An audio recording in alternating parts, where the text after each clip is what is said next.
Did you know Democrats have not won North Carolina in a presidential election in 16 years? But it is very clear that the Harris-Walz campaign is hoping to change that. The vice president's visit yesterday, where she released her economic plan, a part of her economic plan, was her eighth of the year. And Democrats in the state have expressed hope that this time could be different. A hope outgoing Governor Roy Cooper shared on this network earlier in the week.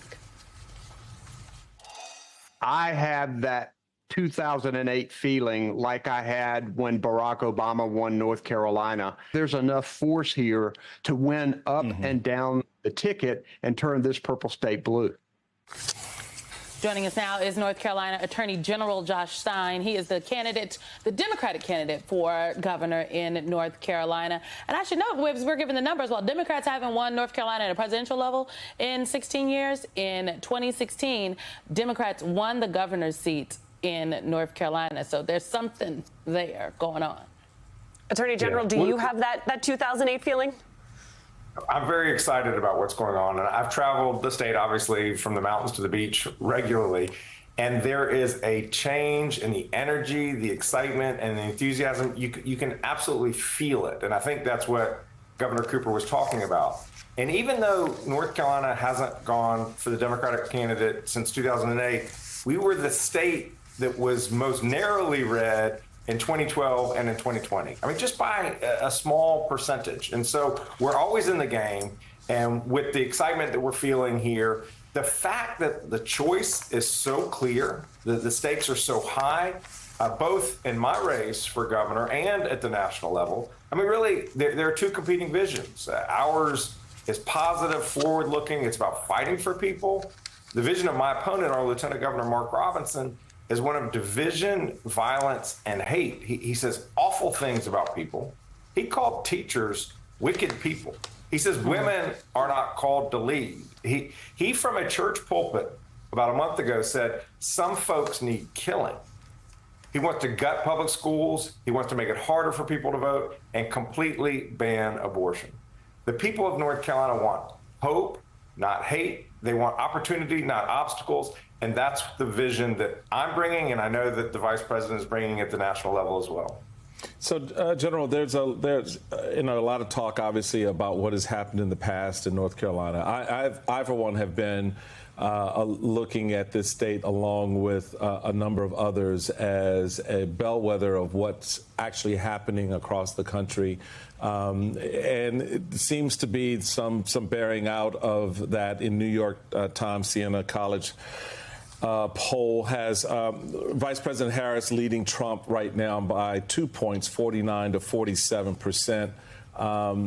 That, for me, is part of an ongoing trend in which Democrats have been making some gains in the state of North Carolina. Certainly, you know that. Let me also play, just so we know what we're talking about here in this race, your opponent, the Lieutenant Governor Robinson, comments that he's made and what Trump thinks about those comments this past Wednesday.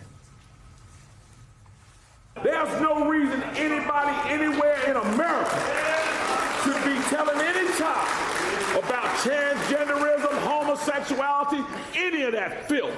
And yes, I called it filth. Abortion in this country is not about protecting the lives of mothers. It's about killing a child because you aren't responsible enough to keep your skirt down. I absolutely want to go back to the America where women couldn't vote. I want to thank a very good man, and he's in there fighting. He's fighting, and we know he's a fighter. The next governor of North Carolina, Mark Robinson. So my sense is that North Carolinians are saying to themselves, what the hell?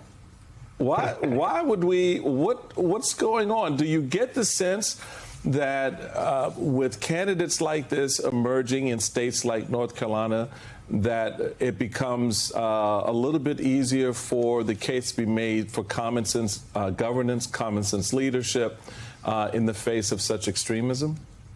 Yeah, I've been Attorney General now. I'm in my 8th year. Before that, I was in the state Senate. I've been fighting for people.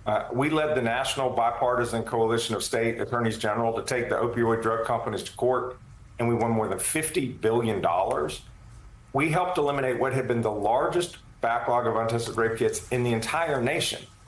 And as a result, we're delivering justice for victims, and we're making our communities safer.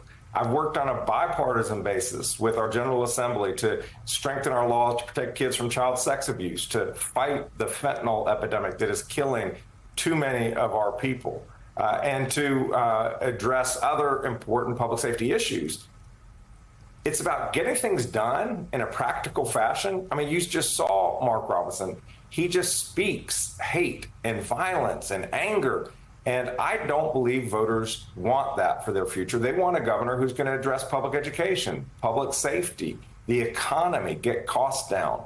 And that's the kind of future we can deliver for people in North Carolina. But we've got to win. And the way we will win is by making sure voters understand the stakes, understand the choice. We're a huge state, 11 million people, and it's hard to get that kind of information in front of people.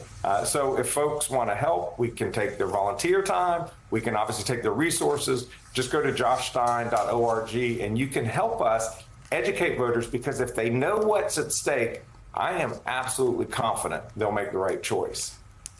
All right. Attorney General Josh Stein, thank you so much for joining us this morning. Really appreciate it.